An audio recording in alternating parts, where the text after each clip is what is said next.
Halo, Assalamualaikum warahmatullahi wabarakatuh.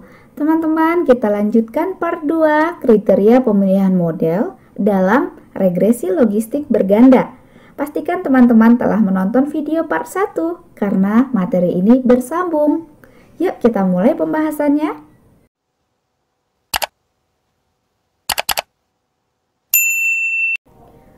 Teman-teman, ada beberapa kriteria dalam memilih model terbaik dalam regresi logistik berganda. Pertama, kita bisa menggunakan AIC. Kedua, tabel klasifikasi. Ketiga, kurva ROC. Dan yang keempat, korelasi. Mari kita bahas satu persatu. AIC atau Akeike Information Criterion. Rumusnya adalah min 2 log likelihood dikurangi jumlah parameter dalam model, atau sering dinotasikan seperti ini. AIC sama dengan min 2L plus 2K.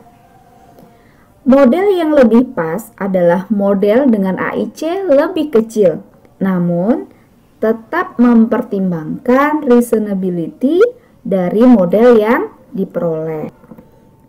Mari kita lihat ilustrasi kasus data kepiting.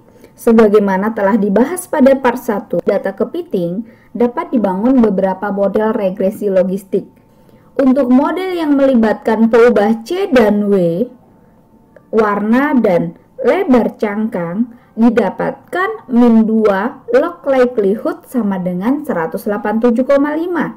Sedangkan banyaknya parameter adalah 5, yaitu 1 intercept, kemudian koefisien peubah width atau lebar cangkang, dan 3 koefisien warna. Dan kita ingat bahwa warna adalah peubah kategorik yang berskala ordinal, di mana kita dapat memperlakukannya menjadi peubah dummy. Karena ada 4 kategori warna, maka kita memiliki 3 peubah dummy. Kemudian diperolehlah nilai AIC sebesar 187,5 ditambah 2 kali 5 sama dengan 197,5.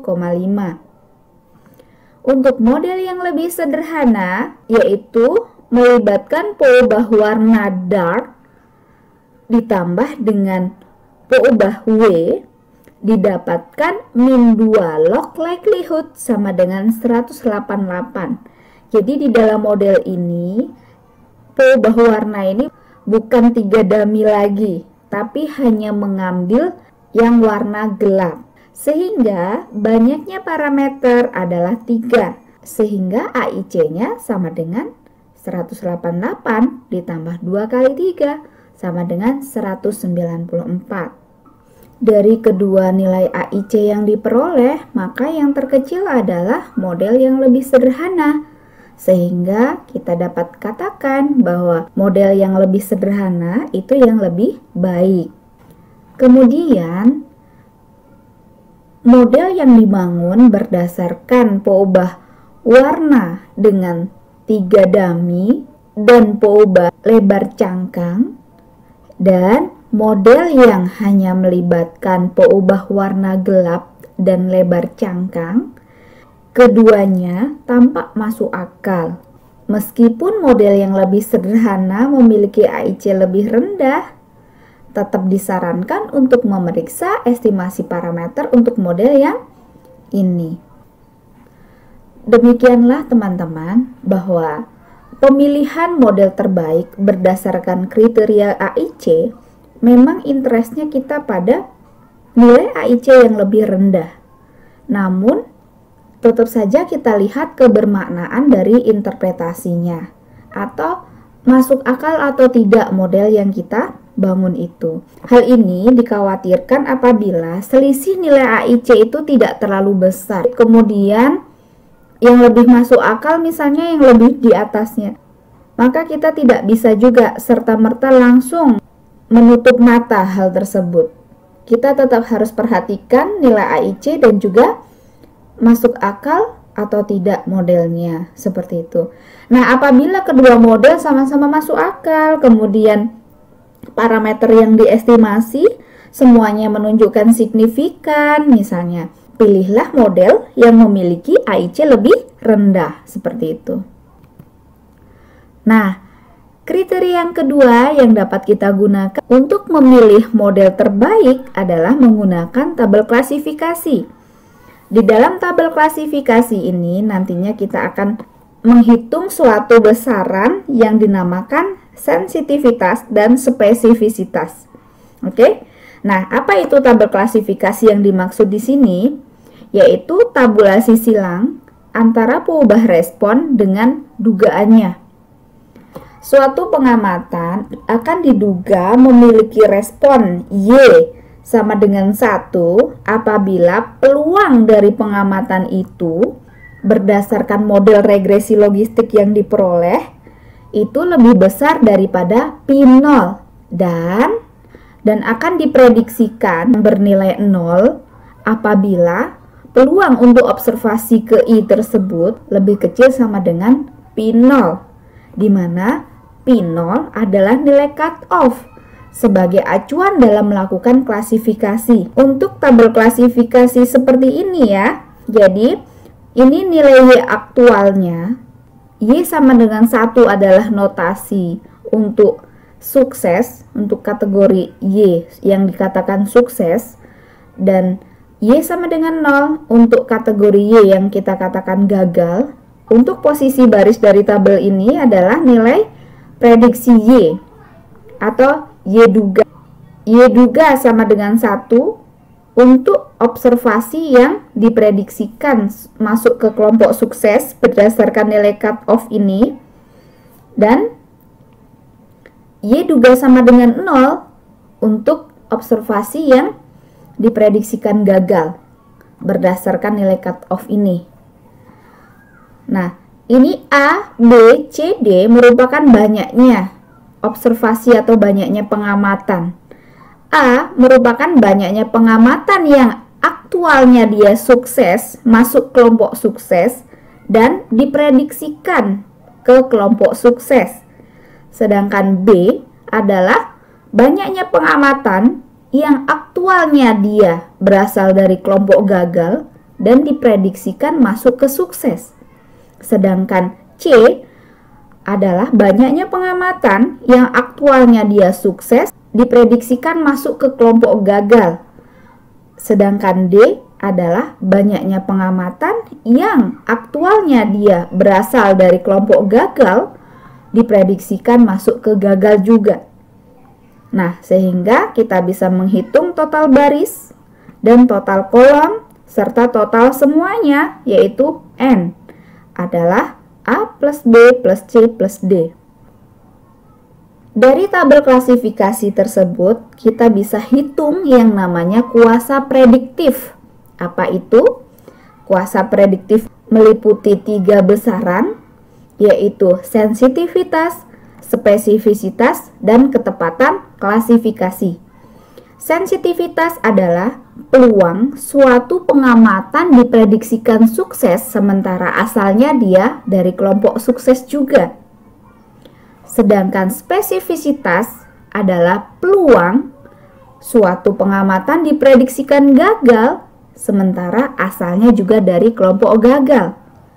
Nah, sehingga kalau dinotasikan, sensitivitas itu adalah peluang Y duga sama dengan 1 dengan syarat Y sama dengan 1. Spesifitas itu peluang Y duga sama dengan 0 dengan syarat Y sama dengan 0. Ketepatan klasifikasi, yaitu peluang pengamatan yang asalnya sukses dan diprediksi sukses ditambah dengan peluang pengamatan yang asalnya gagal dan diprediksikan gagal.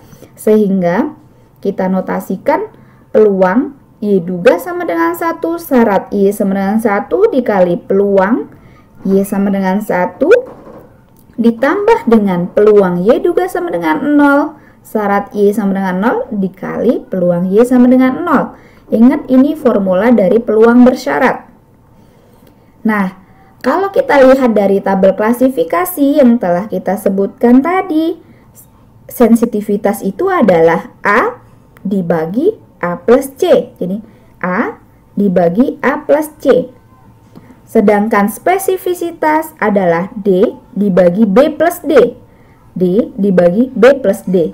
Dan ketepatan klasifikasi adalah A plus D dibagi dengan N dikali 100%. Kita lihat ilustrasi dari data kepiting betina dari buku Agresti. Di sini, Agresti menggunakan dua nilai cut-off, yaitu yang pertama dia menggunakan 0,64 dan yang kedua menggunakan 0,5. Untuk cut-off 0,64 diperoleh nilai sensitivitas yaitu 74 dibagi 111 sama dengan 0,667. Sedangkan spesifisitas adalah 42 dibagi 62 sama dengan 0,677 ya. 111-nya ini adalah total aktualnya yang observasi bernilai Y sama dengan 1 dan 62 ini adalah total untuk observasi yang Y-nya bernilai 0. Kemudian ketepatan klasifikasinya adalah 74 ditambah 42.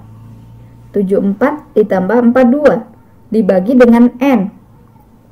N-nya adalah 173 ya, sama dengan 0,671. Nah, jadi demikian teman-teman cara menghitung sensitivitas dan spesifisitas serta ketepatan klasifikasi. Dalam melakukan klasifikasi menggunakan model regresi logistik, hal ini penting untuk dilakukan. Selanjutnya, besaran-besaran ini dapat ditampilkan dalam suatu kurva yang dinamakan dengan kurva ROC. Kurva ROC itu adalah plot sensitivitas yang merupakan fungsi dari satu min spesifisitas untuk berbagai nilai cut-off P0. Nah, berikut adalah kurva ROC untuk data ilustrasi kasus kepiting betina. Berikut adalah beberapa fakta tentang kurva ROC. Pada tingkat spesifisitas tertentu, kuasa prediktif yang lebih baik bersesuaian dengan sensitivitas yang tinggi pula. Dan semakin baik kuasa prediktif model, maka semakin tinggi kurva ROC-nya. Area di bawah kurva ROC mengukur kuasa prediktif model yang dinamakan dengan indeks konkordan. Model dengan indeks konkordan yang tinggi adalah model yang lebih baik. Jadi, kalau kita membandingkan dua model menggunakan kurva ROC, kita lihat mana kurva ROC yang lebih tinggi di antara kedua model tersebut. Model yang memiliki kurva ROC lebih tinggi berarti dia yang lebih baik. Selanjutnya, kita bahas korelasi sebagai kriteria pemilihan model di dalam regresi logistik berganda ini. Semakin tinggi korelasi positif antara keduanya menunjukkan bahwa model telah sesuai. Saat kita membangun model, ini menjadi salah satu cara juga untuk melihat apakah model yang kita bangun itu sudah baik atau belum. Sehingga kita bisa menentukan model mana yang akan kita gunakan. Demikianlah pembahasan video untuk part 2 di topik ini. Semoga teman-teman bisa memahami penjelasannya. Sampai bertemu pada video berikutnya.